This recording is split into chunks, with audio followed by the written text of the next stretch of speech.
समझता हूं आज के समय में स्थिति यह है कि 50% बीमा वो मंथली होने लगा। आप देख रहे होंगे, मतलब पहले ऐसा नहीं था। पहले सालाना छमाही क्वार्टरली भी बहुत कम होते थे, सालाना और छमाही होता था। अब थोड़ा ट्रेंड बदल रहा है। अब जो है आपका मंथली बीमा 50% शुरू हो गया, जिसकी पहले हम कल्पना नहीं करते थे। आजकल ईएमआई का जमाना चालू हो गया, हर चीज ईएमआई पर खरीदी जाती है। आप घर में कोई भी सामान, बड़ा सामान जो हम खरीदते हैं वो भी कोशिश करते हैं ईएमआई पे वो खरीदा जाए, मिल जाए, इकट्ठा पैसा हमें ना देना पड़े। और आजकल जैसे 50% हमने बताया कि मंथली बीमा शुरू हो गया। जो नौकरी वाला आदमी है उसका तो ये मान के चलो कि 75% बीमा वो है मंथली होता है। नौकरी जो करता है, वो चाहे आपका गवर्नमेंट जॉब करता हो चाहे वो प्राइवेट जॉब करता हो, उसके कई सारे बेनिफिट्स हमें डायरेक्टली इनडायरेक्टली हुए, आप चाहे मानो या ना मानो। एक तो कभी कभी हमारे अभिकर्ता के सामने रिबेट की समस्या आती थी, तो वो कहीं ना कहीं मंथली अगर हम मोड करते हैं तो उसमें कहीं ना कहीं हमें राहत मिलती है। दूसरा, बड़ा बीमा होने लगा। हम कल्पना नहीं कर सकते थे पहले कि कोई व्यक्ति 50,000 रुपए साल में प्रीमियम देगा। आज से 10 साल पहले 50,000 की हम कल्पना नहीं करते थे। बहुत बड़ी पार्टी होती थी, उससे 50,000 लेने की कोशिश करते थे। आजकल क्या है, 4,000 रुपए महीना एक नौकरी वाला आदमी आराम से हमें दे देता है। 4,000 रुपए महीना हमें दे देता है, लेकिन हम उसके बारे में अवेयर नहीं है। अभी भी मंथली बीमे के बारे में अवेयर नहीं है, हमें जानकारी नहीं है, अपने आप पर कुछ नहीं रखना चाहते। मैं कुछ ऐसी चीजें आप लोगों से शेयर करूंगा। बीमा मैनेज करना थोड़ा सा कठिन है, उसको आप मैनेज नहीं कर पाते, बहुत सारे साथी नहीं कर पाते। बहुत सारे क्या 90% आप जो है जागरूक ही नहीं है उस बाबत। बहुत छोटी छोटी चीजें हैं, अगर आपने वे सीख ली, कुछ भी नहीं है मैनेज करना, फिर कुछ भी नहीं है। जैसे आप मंथली बीमा करते हैं, उसमें शुरुआत में 2 महीने की किस्त ली जाती है। 2-3 चीजें हमें पूछनी होती है। सबसे पहली बात पूछो ग्राहक से, साहब हमारे यहाँ 4 तारीख रहती हैं जिनमें पैसा कटता है, 7, 15, 22, 28। लिख लीजिए अगर किसी को जानकारी ना हो। 7, 15, 22 और 28। सबसे पहला सवाल आपका ग्राहक से ये होना चाहिए, अगर कोई मंथली बीमा कर रहा है, जिसको पता है वो भी लिख लो। आपका जो है निश्चित रूप से ये एक सीखने वाली बात है। और मैं गारंटी देता हूं, कुछ चीजें जो साथी जिनको पता है उनको भी नहीं पता है, सारी चीजें उनको भी नहीं पता है मंथली वाले मामले की। सब चीजें कंप्लीट नहीं है कोई भी व्यक्ति, क्योंकि कुछ चीजें तो मेरे सामने आई अभी अभी। अब देखो, हम तो सारा दिन इसी में रहते हैं, मेरे सामने भी नई नई चीजें आती हैं, तो सीखना हमेशा चालू रहना चाहिए। 7, 15, 22, 28 आपसे पूछना है, आपको पूछना है, सर आप किस तारीख में अपने खाते से पैसा कटवाना पसंद करोगे। पूरे पॉलिसी टाइम में फिर आप तारीख परिवर्तन नहीं करा सकते। आपने एक बार कर दिया कि मेरा पैसा जो है 7 तारीख में कटना चाहिए, तो फिर वो कभी भी पॉलिसी के बीच में ऐसा नहीं करवा सकता है एलआईसी में कि वो कहने लगे साहब मेरा तो 15 तारीख में कटवाना शुरू कर दो। ऐसा नहीं होगा। उससे बात शेयर करोगे तो ज्यादा बेहतर रहेगा। आप चीजें अगर स्पष्ट ग्राहक को बता देंगे तो फिर मुगालता नहीं रहेगा। एक तो ये बात पूछो, फिर दूसरी बात उसको कहो साहब जिस तारीख में आप निर्धारित करोगे फिर आपके खाते में उस तारीख में पैसा रहना चाहिए। जिस तारीख में आप जो है जो तारीख डिसाइड करोगे उस तारीख में आपके खाते में पैसा रहना चाहिए।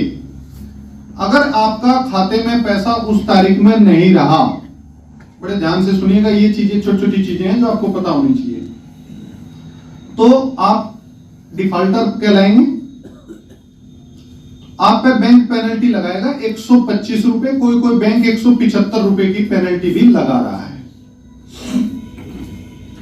वो उसके खाते से तुरंत काट लिया जाएगा। अगर पैसा नहीं है बाद में काट लिया जाएगा, काटेगा जरूर, बैंक छोड़ेगा नहीं, क्योंकि आपने बैंक को सहमति दी थी कि साहब मेरी एलआईसी की किस्त फलानी तारीख में काट ली जा, तो बैंक की भी जिम्मेदारी हो गई।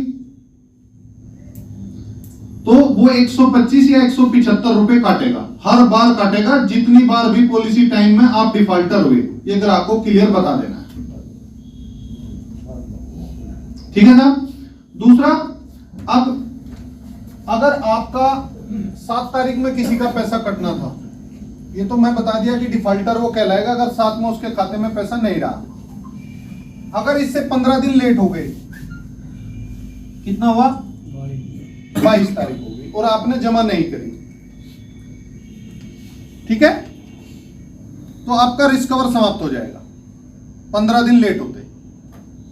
तिमाही, छमाही, सालाना में 1 महीने का ग्रेस पीरियड मिलता है और मंथली में कितना मिलता है, 15 दिन का मिलता है। आपकी पॉलिसी, आपका जो जीवन सुरक्षा है वो आपकी समाप्त हो जाएगी।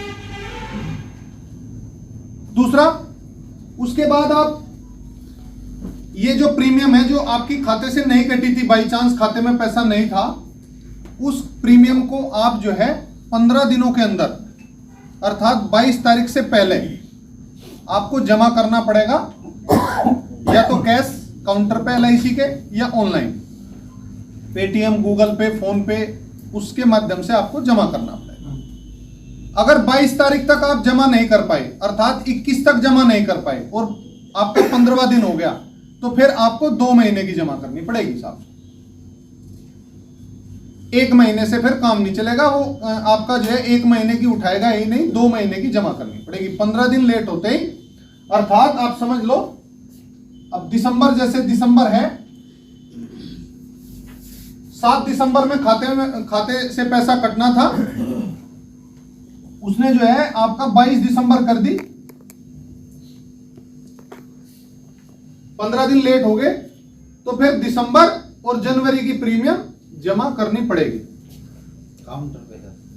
काउंटर पे या ऑनलाइन? ऑनलाइन 1 ही महीने लेता है। नहीं, 15 दिन लेट होते ही फिर 2 महीने की लेता है। ठीक है साहब? नहीं लेता सर। कभी कभी तकनीकी एरर से हो जाता है, वरना 2 की जमा होती है।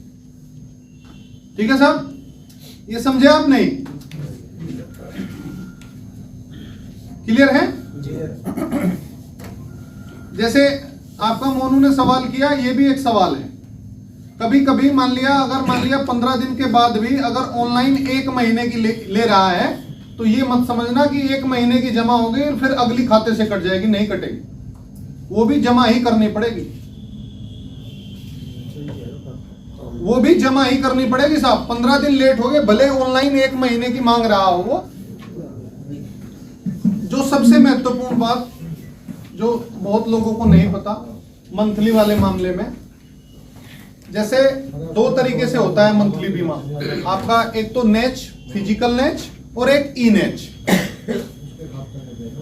जैसे उस कागज पर आप साइन कराते हो, नेच वाले फॉर्म पे साइन कराते हो कस्टमर के, जब वो बैंक में जाता है सिग्नेचर मैचिंग के लिए, उस समय पे जब वो सिग्नेचर मैच होते हैं तो उस समय खाते में मंथली किस्त का 1.25 गुना पैसा आपका मौजूद रहना चाहिए। अगर 1.25 गुना पैसा मौजूद नहीं रहा उस समय पे, तो आपका नेच रिजेक्ट हो जाएगा, इनसफिशिएंट बैलेंस लिखकर आ जाएगा और वो जो है बैंक रिजेक्ट कर देगा, बैंक जो है उसको नेच को रिजेक्ट कर देगा।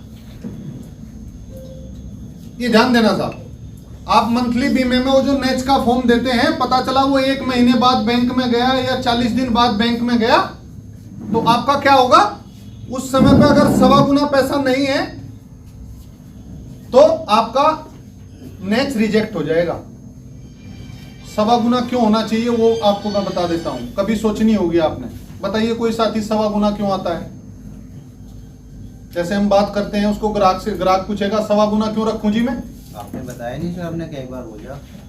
मिनिमम चार्ज भी होते हैं ना बैंक? हाँ, बैंक के मिनिमम चार्ज भी होते हैं। खाता अपना चालू रखने के लिए कोई 500 रुपए होता है, कोई 1000 रुपए होता है, कोई 200 रुपए होता है, कोई 100 रुपए वाला होता है। तो मिनिमम चार्जेज होते हैं खाता मेंटेन रखने के। वो LIC ये मानती है कि 1.25 गुना अगर हम रख लेंगे तो वो उसमें आपका पर्याप्त रहेगा। तो इसीलिए जो मंथली है उसमें उसको क्लियर बता दें कि आपको साहब हमेशा, अब उसका पता तो है नहीं, वो नेच का फॉर्म 10 दिन में जाएगा, 20 में जाएगा, 30 में जाएगा, 40 में जाएगा, तो खाते में आपको 1.25 गुना पैसा मौजूद रखना पड़ेगा, तभी वो जो है नेच एक्सेप्ट होगा, वरना रिजेक्ट हो जाएगा। और रिजेक्ट होने के बाद में खूब फजीता है, देसी भाषा में अगर बात करें, फजीयत खूब है। दोबारा लेना पड़ेगा नेच का फॉर्म, और जब तक वो स्वीकार नहीं होगा बैंक के द्वारा, तब तक हमें 1-1 महीने की किस्त समय समय पे जमा करते रहना पड़ेगा। जो भी माध्यम आपका है जमा करने का। उसके बाद आता है ई-नेच, जो अब सबसे बेस्ट है। ई-नेच में क्या है, आप सब अपना फोन खोलो, गूगल खोलो, नेट गूगल खोलो, अगर कोई नहीं खोल पाता बराबर वाले का देख लो। गूगल खोलो, गूगल खोलकर गूगल में डालो LIC ई-नेच, बस इतना लिखना है केवल, LIC ई-नेच।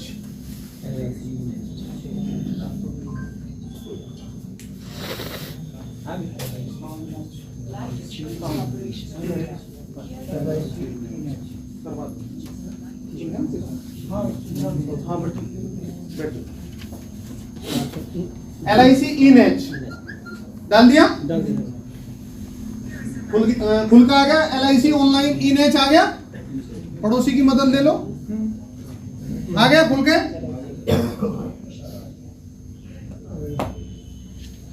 खुल का आ गया साहब, उसको क्लिक करो।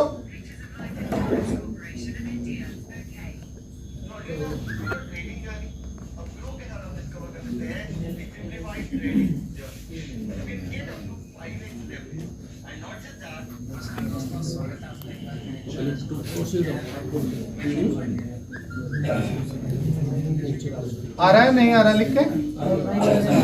ऑनलाइन ई-नेच है, उसको क्लिक करो। क्लिक करने के बाद में बहुत सारी चीजें लिखी हुई आएंगी, उनको पढ़ने की आवश्यकता नहीं, उसको स्क्रॉल करके नीचे नीचे चले जाओ। प्रोसीड बटन आएगा, प्रोसीड, क्लिक टू प्रोसीड आएगा लिखा हुआ।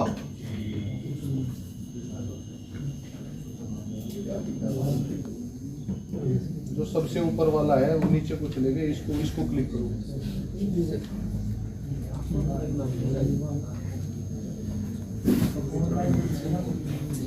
चीजें समझ में आ रही नहीं आ रही? LIC ई-नेच लिखा आ रहा? एक बार हाथ खड़ा करो जिसको समझ में नहीं आया, प्लीज। जिसको समझ में नहीं आया बता भाई। राहुल इनको बताओ, उनको उनको उनको बता दो, ये पीछे है।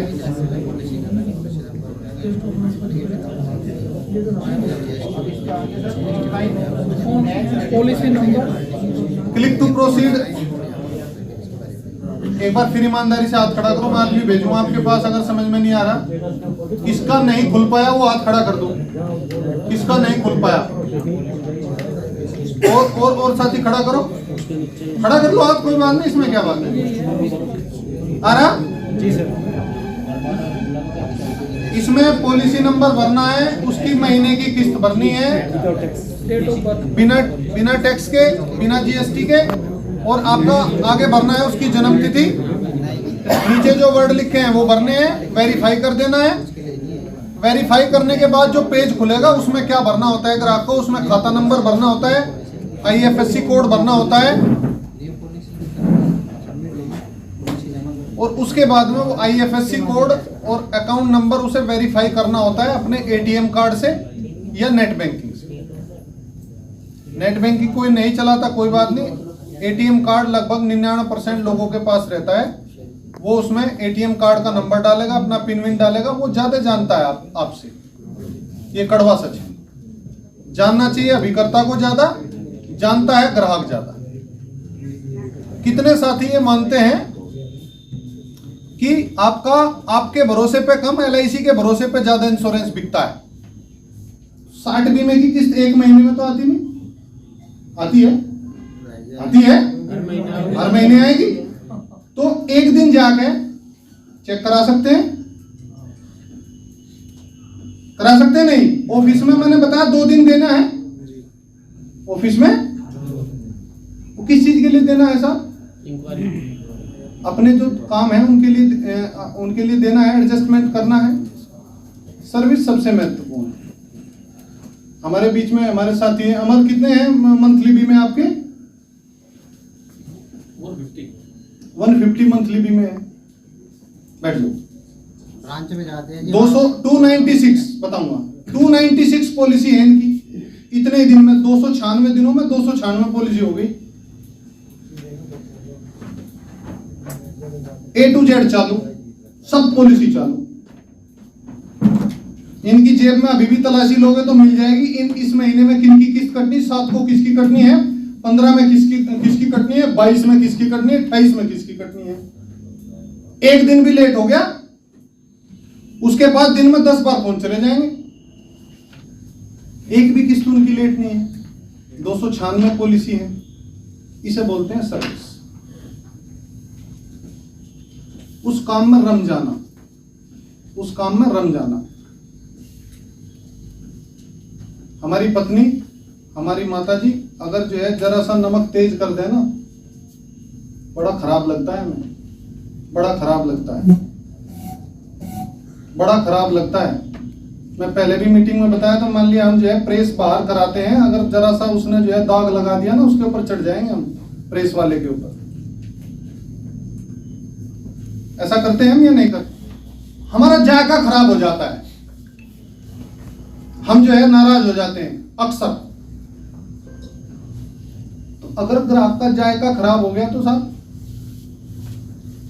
ऐसे हम काम करते रहते हैं नियमित रूप से। अंतरात्मा को जगा रहा हूं आपकी।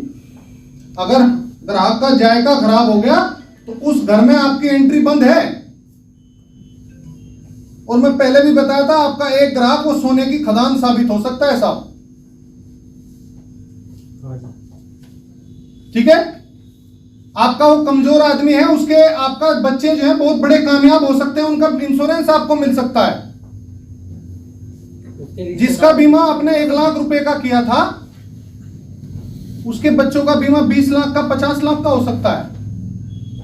उसके नियर एंड डियर जो उसके मित्र हैं, उसके रिश्तेदार हैं, उन तक आपकी पहुंच हो सकती है उसके माध्यम से। लेकिन अगर आपने उसका जायका खराब कर दिया ग्राहक का, वो किसी से बात कराएगा क्या? अपने घर में एंट्री भी नहीं करने देगा, आपकी कॉल तक नहीं उठाएगा वो। दिवाली और दिवा देगा जी 10 आदमी को। ठीक है साहब, तो ऐसे थोड़ा सा इस तरीके से सर्विस दो ताकि आपके ग्राहक का जायका खराब ना हो और वो जो है आपको काम दे। काम आपका ग्राहक ही देगा, निश्चित रूप से देगा। यार नए लोगों से बीमे की बात जरूर करो, करके देखिए। जिनसे करो उसका नाम रजिस्टर में नोट भी करो, इनसे मैं बात की थी, इसका क्या रिस्पॉन्स रहा था। वो भी एक बहुत बड़ा रिकॉर्ड आपका साबित होगा अगर आपने ऐसा कर लिया। मैं एक छोटी सी बात बताता हूं। जब मैं नौकरी में आया 15 दिसंबर 2007 को, पर्चे में पढ़ा है आपने, मैं जिन से भी मिला एजेंसी की बाबत, एडवाइजर बनाने की बाबत, मेरे पास 30-35 रजिस्टर हैं। जब से मैं नौकरी की शुरुआत की थी तब से लेकर आज तक। अब हम थोड़ा सा आधुनिक से हो गए, कंप्यूटर में दर्ज करने लगे अपना रिकॉर्ड, जो जिनसे हम मिलते हैं।